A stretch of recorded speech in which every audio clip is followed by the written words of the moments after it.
विधानसभा निवडणुकीच्या मतमोजणीला अवघे काही तास शिल्लक राहिलेले आहेत। भाजपचे नेते प्रसाद लाड आपल्यासोबत आहे, आपण त्यांची बातचीत करणार आहोत। तुम्ही समन्वयक सुद्धा आहात आणि कशा पद्धतीने या निवडणुकांकडे पाहताय? कारण जे सर्वे दाखवत आहेत 10 पैकी 8 सर्वे जे आहेत ते तुमच्या बाजूने दाखवले जात आहेत, त्यामुळे किती अपेक्षा वाढल्यात आणि काय सांगाल याबद्दल? आम्ही सत्यतेवरती विश्वास ठेवतो। या राज्यामध्ये ज्या पद्धतीमध्ये 2014 ते 19च्या कालावधीत देवेंद्रजी मुख्यमंत्री असताना जे काम झालं आणि त्याची प्रचिती 2022 ते 24च्या काळात झाली आणि लोकांनी खऱ्या अर्थाने इन्फ्रास्ट्रक्चरची डेव्हलपमेंट पाहिली, खऱ्या अर्थाने शेतकऱ्यांचा विकास पाहिला, शेतकऱ्यांच्या प्रश्नाकडे लक्ष देणारे नेते पाहिले, इतर काही लोकांच्या ज्या आशा अपेक्षा होत्या त्या पूर्ण करताना ह्या सरकारला पाहिलं आणि त्यामुळे माननीय मोदीजींचं नेतृत्व या राज्यांनी महाराष्ट्राने मान्य केलं। ज्या पद्धतीमध्ये लोकसभेच्या निवडणुकीत एक नेरेटिव्ह सेट करून भारतीय जनता पार्टी आणि महायुतीला बदनाम करण्याचा प्रयत्न केला, संविधानाच्या बाबतीत खोट्या गोष्टी केल्या गेल्या, वोट जिहादचा प्रयत्न केला गेला, त्यामुळे या राज्यातल्या जनतेने ठरवलं होतं की यावेळेला भारतीय जनता पार्टीच्या नेतृत्वात महायुतीला विजय निश्चितपणे करून द्यायचा। नक्कीच, पण वोट जिहाद म्हणा किंवा धर्मयुद्ध म्हणा याबद्दल तुमची भूमिका नेमकी काय असणार आहे? कारण या पूर्वी निवडणुकांमध्ये पण आपण पाहिलं ज्या पद्धतीची भाषणं झाली। मी याआधी पण माझ्या मुलाखतीत सांगितलंय की धर्मयुद्ध आम्हाला मान्य आहे, धर्मयुद्ध आजचं नाहीये। आपण महाभारतापासून पाहिलं असेल धर्मयुद्ध झालेलं आहे, छत्रपती शिवाजी महाराजांपासून आपण पाहिलं असेल तर धर्मयुद्ध झालेलं आहे आणि ज्या पद्धतीमध्ये मतांचं ध्रुवीकरण करून एका विशिष्ट समाजाला खतपाणी घालण्याचं काम केलं, आम्ही कुठल्याही मुस्लिम समाजाच्या विरोधात नाही, पण ज्या पद्धतीमध्ये वोट जिहादचा प्रयत्न केला गेला त्याच्यासाठी आम्ही वोट धर्मयुद्धाचा प्रयत्न केला आणि एक आहे तो सेफ आहे की आजही आमची मागणी आहे, आम्ही म्हणतोय ते सत्य आहे, धर्मयुद्ध सत्य आहे आणि त्यामुळे जनतेला सजग करण्याचं काम धर्मयुद्धाच्या माध्यमातून आमच्या नेतृत्वाने केलं। नक्कीच, पण महिलांचा जो टक्का आहे या मतदानामध्ये तो सुद्धा वाढलाय। लाडकी बहीण योजना यासाठी कारण आहे असं वाटतं? निश्चितपणे आमचा देवाभाऊ असे 17,000 कार्यक्रम राज्यात आम्ही केले। जनतेने लाडकी बहीण योजना ही मनापासून महिलांना मनाला आनंद देणारी, महिलांच्या माता भगिनींना एक प्रकारे वेगळ्या प्रकारचा सुरक्षितता देणारी ही योजना आहे।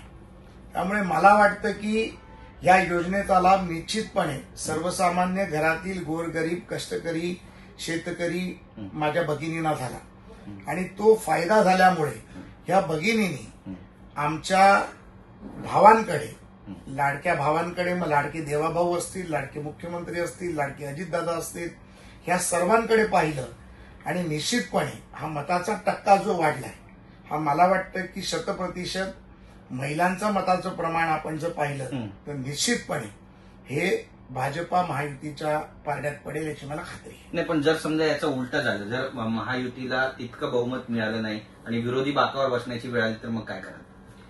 मला वाटतं की या जर-तरच्या गोष्टीला काही अर्थ नाहीये।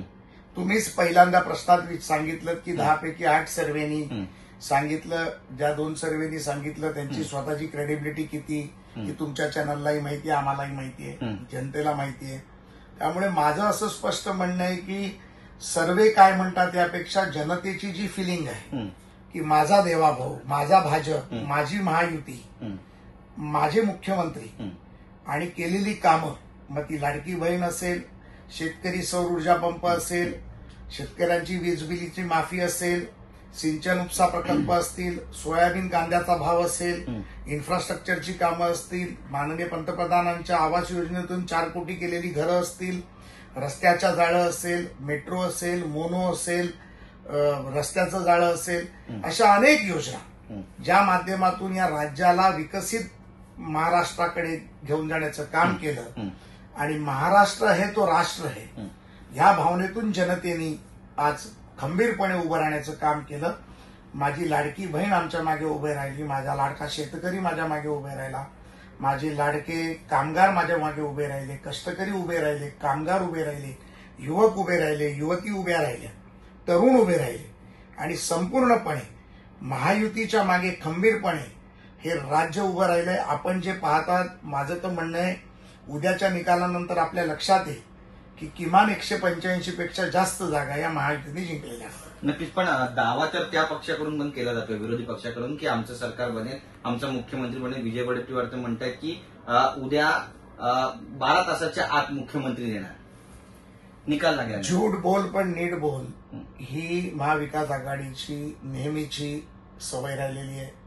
सकाळी उठला की पोपट, दुपार झाली की पटोले, संध्याकाळ झाली की विजूभाऊ. विजूभाऊ आमचे मित्र आहेत. मुख्यमंत्री पदाचा चेहरा तर बाजूलाच ठेवा, मला तर भीती आहे की माझे विजूभाऊच निवडणूक हरतात की काय, ही मनामध्ये माझ्या शंका आहे.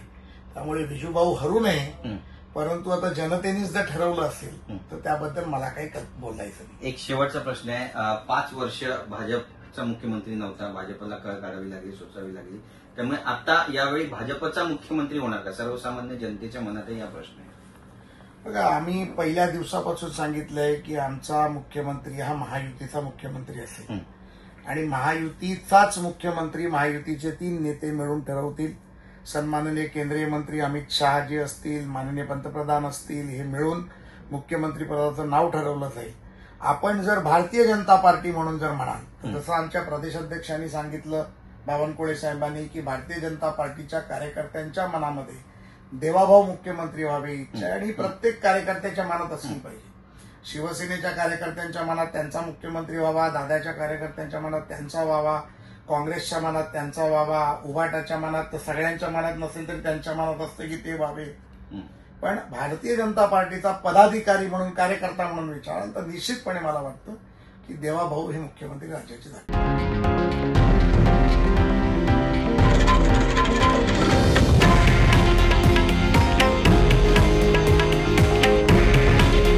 हे आहे देशातील नंबर 1 न्यूज नेटवर्क आणि आपण पाहत आहात TV9 मराठी.